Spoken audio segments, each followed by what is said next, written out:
Hello everyone, कैसे हैं आप सब। तो आज हम सीखेंगे कि सूटों के अंदर प्लेट कैसे बनाई जाती है और जिन सूटों के अंदर प्लेट बनाई जाती है उसके शोल्डर कितने लिए जाते हैं और मार्जिन कितना लिया जाता है और कपड़ा किस तरीके से रखा जाता है। आज इस सब की जानकारी या टिप्स हम देंगे। बस इतना याद रखिएगा कि ऑल ओवर डिज़ाइन है तो आप इकट्ठे 2 पीस साथ में काट सकते हो, यानी कि आगे और पीछे के। अगर एक एक जैसा डिज़ाइन नहीं है कि एक पत्तियाँ ऊपर को जा रही हैं, दूसरी पत्ती नीचे को जा रही हैं, तो आप रिस्क नहीं लीजिए, अलग अलग पल्ले ही काटिए। अब जैसे कि इसमें फ्लावर बने हुए हैं उस तरीके से हम फ्लावर ऊपर लेंगे और पत्तियाँ नीचे लेंगे। तो उसके लिए हमने सबसे पहले लंबाई ली है, तो लंबाई हमने 43 इंच की ली है विथ मार्जिन। इसमें 1 इंच का मार्जिन है। तैयार होने के बाद बचेगा ये 42 इंच का। इसके बाद शोल्डर लिए 6 इंच के। 6 इंच के शोल्डर लेने के बाद जितने हम शोल्डर लेंगे उससे आधा इंच बढ़ते हुए हम मुड्ढे लेंगे, क्योंकि हाफ इंच का हम डाउन करते हैं, शोल्डर डाउन करते हैं इसलिए। अब इसके बाद हम लेंगे चेस्ट हमारी 44 इंच का है, तो 44 का चौथाई भाग होगा 11 इंच। कमर है 42 इंच की और 48 इंच का हमारा हिप है। इन सब का हम चौथाई भाग ही लेंगे। जो चौथाई भाग अगर आपको आता है तो वेल एंड गुड, अगर नहीं आता है तो वो मैं आपको समझा दूँगी। उससे पहले हम एक निशान लगाएंगे मुड्ढे से 7 इंच का और दूसरा निशान लगाएंगे हम 14 इंच का। ये निशान सब में ही एक जैसा ही लगता है। अब इसके बाद हम चौथाई भाग आपको निकालना बताएंगे, तो 42 का हम चौथाई भाग निकालेंगे कुछ इस तरीके से। ये देखिए लास्ट पॉइंट हमने लिया है और इस तरीके से हाफ किया है और इसको भी हम हाफ करेंगे कुछ इस तरीके से। हमारा चौथाई भाग निकल आया, तो चौथाई भाग 42 का हुआ 10.5 इंच। आप कैलकुलेटर लेके आप देख सकते हैं कि सही बताया है कि नहीं। ठीक है, इसके बाद 12 इंच का हमारा हिप है। 12 इंच का हिप के बाद अब इसके बाद हम सभी निशानों को हम शेप दे देंगे।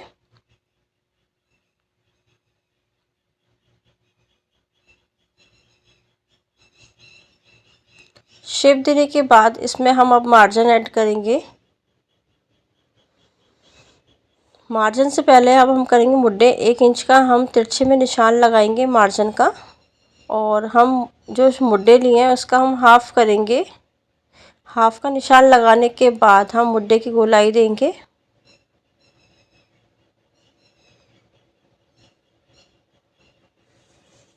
अब इसके बाद लेंगे हम मार्जिन, तो मार्जिन हमारा होगा 2 इंच का।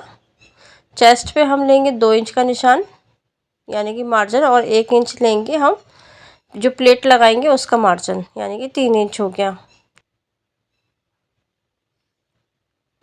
इसी तरीके से हम कमर पे भी 2 इंच का हम सूट मार्जिन लेंगे, जो फ्यूचर में जाके अगर टाइट होता है तो हम खोल सकते हैं, और 1 इंच लेंगे हम प्लेट के लिए। तो यहाँ पर भी अब हमारा हुआ 3 इंच का निशान। हिप पे हमारी किसी तरीके कोई भी हमारी प्लेट नहीं डलेगी, तो इस पर नॉर्मल हम 1.5 इंच का ही निशान लेंगे, यानी 1.5 इंच का मार्जिन, और तीनों निशानों को ऐड कर देंगे। अब इसके बाद हम दामन लेंगे। दामन कस्टमर ने हमारे बताया था कि 25 इंच का दामन चाहिए, तो 25 का हम हाफ करेंगे तो होगा 12.5 इंच। तो 12.5 इंच का हम निशान लगाएंगे। ये निशान लगाने के बाद 1.5 इंच का हम इसमें मार्जिन भी लेंगे। 1.5 इंच का मार्जिन लेने के बाद अब इस निशान को भी ऊपर निशान से हम कर देंगे ऐड कुछ इस तरीके से। अब ये है कटोरी। अब इस कटोरी का ही सहारा है जिससे हम लगाएंगे प्लेट, और सबसे सिंपल मेथड है आपको ये डिज़ाइन प्लेट लगाने का। तो सबसे पहले 30 के अंदर का साइज़ है तो आप 13 इंच लीजिएगा। 30 के 32 से लेकर 38 तक का साइज़ है तो 14 इंच लीजिएगा लंबाई, और 15 इंच उनको लेना है जो 40 से लेके XYZ कुछ भी साइज़ है तो वो लीजिएगा 15 इंच की लंबाई। तो हम 15 इंच की लंबाई लेंगे। ये लंबाई हमारी प्लेट लगाने के लिए है, और इसमें 1 इंच का मार्जिन ऐड करेंगे। हो गया ये 16 इंच। सभी साइज़ में 13, 14, 15 इन सभी साइज़ों में जो भी साइज़ होगा उसमें 1 इंच आप भी ऐड करिएगा। ये ऐड कर दिया है। अब इसके बाद हम लगाएंगे टक पॉइंट। तो टक पॉइंट ऐसा है कि साइज़ के हिसाब से होता है, जितना चेस्ट होता है उतना ही हमारा टक पॉइंट होता है। ठीक है, तो जितना साइज़ होगा उससे हम 1 इंच एक्स्ट्रा इसलिए लेंगे क्योंकि शोल्डर पे हमारा कपड़ा दबेगा इसलिए। तो 11 इंच का चेस्ट था तो 11 इंच का हमने टक पॉइंट लिया और 1 इंच का मार्जिन लिया है, और जहाँ से बंद साइड है वहाँ से हमने लिया है 4 इंच, और जो 1 इंच का मार्जिन लिया है ना उसी से हम लंबाई भी काउंट करेंगे। अब हमने ये देखिए कटोरी रखी हुई है। कटोरी रखने के बाद जो बंद साइड है वहाँ से हम लेंगे 2 इंच। 2 इंच लेने के बाद अब ये जो कटोरी की किनारी है ना और दोनों प्लेटों की जो किनारी है एक दूसरे की एकदम एक के ऊपर एक आना चाहिए, ना ही अंदर की तरफ प्लेट जाने चाहिए ना बाहर की तरफ, एकदम किनारी पे ही किनारी होनी चाहिए। इस मेथड को आप समझ रहे हो क्या, आप क्या मैं कहना चाह रही हूँ आपसे। ठीक है, अब इसमें हम निशान लगा लेंगे कटोरी का गोलाई में।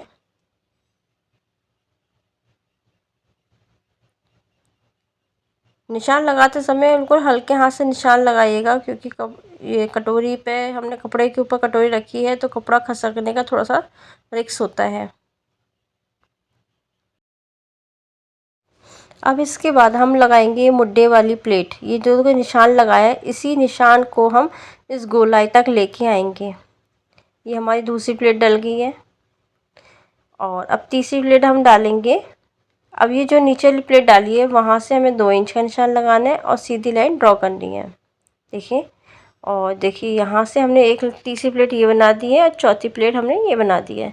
अब जो नीचे का मार्जिन रखा है तिरछे साइड में वहाँ पर करीबन 2 से 2.5 इंच का रखा है। आप भी कुछ इस तरीके से रख सकते हो। ये जो हमने गोला बनाया है ना, ये जो सबसे नीचे वाली प्लेट है इस प्लेट को हम करेंगे करीबन 7 इंच लंबी। इस गोले से ही निशान नापना है और जो बंद साइड है वहाँ से करेंगे 4 इंच, यानी कि 7/4 दोनों साइड से हमें नापना है। ठीक है, ये हमारी प्लेट बन के रेडी है। अब हमें किस तरीके से सिलना है ये देखिए, हम शेप दे रहे हैं इसके अंदर। पहली पतली करना है, बीच में चौड़ी करना है, फिर पतली करना है। कुछ इस तरीके से हमें सिलाई करते हुए निकालना पड़ेगा। और जैसे हम ब्लाउज़ की प्लेट डालते हैं ना सेम टू सेम हमें इसकी भी वैसे ही प्लेट डालनी है। बस जो 7 इंच की प्लेट डाली है उसमें थोड़ा सा डिफरेंट है, वो आप देखिएगा किस तरीके से डली है। अब इसके बाद हम कर लेंगे पूरे कुर्ते की कटिंग।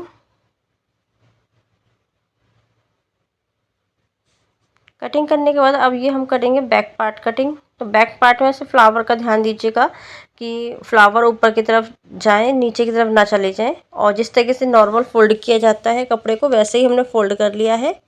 तो सेम हमने कंधे लिए हैं 6 इंच के, सेम ही हम 6.5 इंच के मुड्डे लेंगे और सेम ही लेंगे हम चेस्ट 11 इंच का। अंतर रहेगा सिर्फ मार्जिन का कि सिर्फ हमें 2 इंच का मार्जिन लेना है।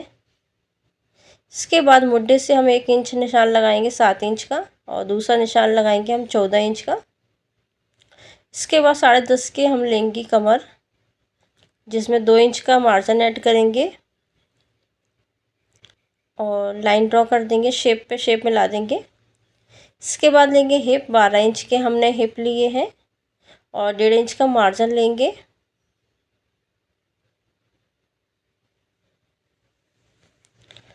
डेढ़ इंच का मार्जिन लेने के बाद मुड्डे की गोलाई देंगे। 1.5 इंच हम मुड्डे की गोलाई के लिए लेंगे बैक पार्ट के लिए और गोलाई दे देंगे।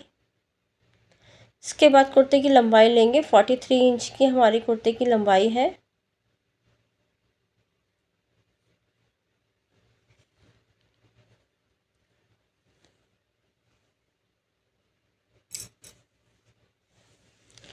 जब लंबाई का निशान लगाएं तो दोनों साइड, खुली साइड बंद साइड दोनों लगाएं जिससे कि लाइन सही तरीके से ड्रॉ हो, एकदम सीधी लाइन। इसके बाद 12.5 इंच का हमने दामन लिया, 1.5 इंच का मार्जिन लगाया है और इसमें भी हम सीधी लाइन ड्रॉ कर देंगे। हमारी फिटिंग लग के रेडी है। इसके बाद हम कर लेंगे इसकी कटिंग। अब बारी आती है इसकी प्लेट की। तो इसमें भी एक चीज़ सेम रहेगी कि लंबाई हमें 12 इंच की लेनी है। 12 इंच की लेने के बाद ये जो खुली बंद साइड है, बंद साइड से हमें लेना है 4 इंच। लंबाई लेनी है हमें 7 इंच और जहाँ से 7 इंच लिया है वहाँ से भी हम लेंगे 4 इंच। अब कर देंगे सीधी लाइन ड्रॉ। इसका भी शेप देखिए कुछ आइस टाइप में बनेगा, सिलाई होगी जब।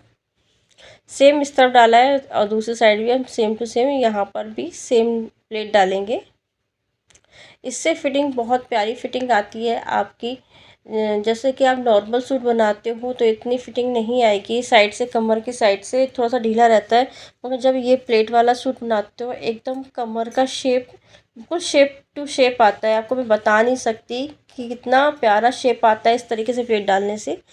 अगर वीडियो अच्छी लगी है तो प्लीज़ लाइक कमेंट सब्सक्राइब जरूर कीजिएगा। मिलते हैं नेक्स्ट वीडियो में, तब तक के लिए बाय बाय।